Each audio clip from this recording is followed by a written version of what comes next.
President Joe Biden's nominee for Commerce Secretary should commit to keeping China-based Huawei on a blacklist that blocks it from some activities in the United States, Representative Mark Green said Friday. Green and other House Republicans recently urged the Senate to delay Gina Raimondo's nomination because she refused to say Huawei would remain on the Department of Commerce's entity list, where it and 68 affiliates were placed during the Trump administration because of national security concerns.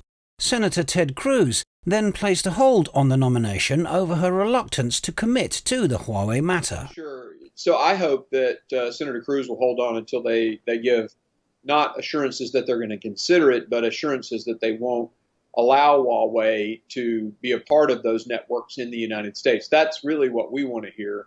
And that's what the list does. The list has companies that can't deal with basically can't do business in the United States and with other companies inside the United States protecting our national security. Major companies based in China are tied to the Chinese Communist Party, CCP, and are compelled, even if the executives resist, to share information with the regime. Huawei it's not necessarily a state-owned enterprise, but the CCP passed a law, their national intelligence law, in 2017 that requires every single company in China to share, their data and their information, anything that relates to intelligence, which is defined by the CCP, with the government, with the Communist Party. So that puts all of our data at risk.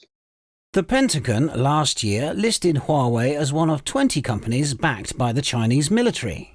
Huawei has big ambitions, particularly in the 5G arena. The company has tried or successfully won bids for contracts to build out networks for the fifth-generation technology in countries around the world, but its efforts have faced stiff opposition in the United States and other Western powers. Sweden, for instance, banned Huawei and China-based ZTE from bidding to build its 5G networks. Huawei has fought against the US government's designations, filing lawsuits and alleging the blacklist impacts its right to compete in a free market.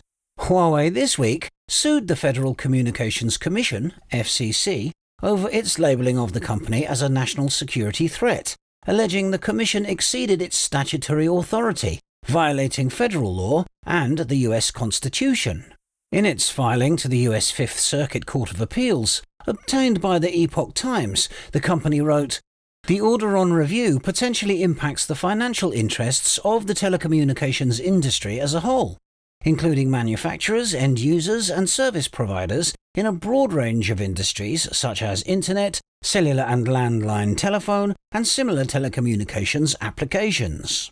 The FCC told news outlets, last year the FCC issued a final designation identifying Huawei as a national security threat based on a substantial body of evidence developed by the FCC and numerous US national security agencies.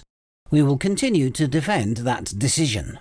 Green said he hopes the judge hearing the case will dig into it and understand the threat that's there and really understand what 5G is. I mean, it will allow information, the synchronization of information and data over the networks in a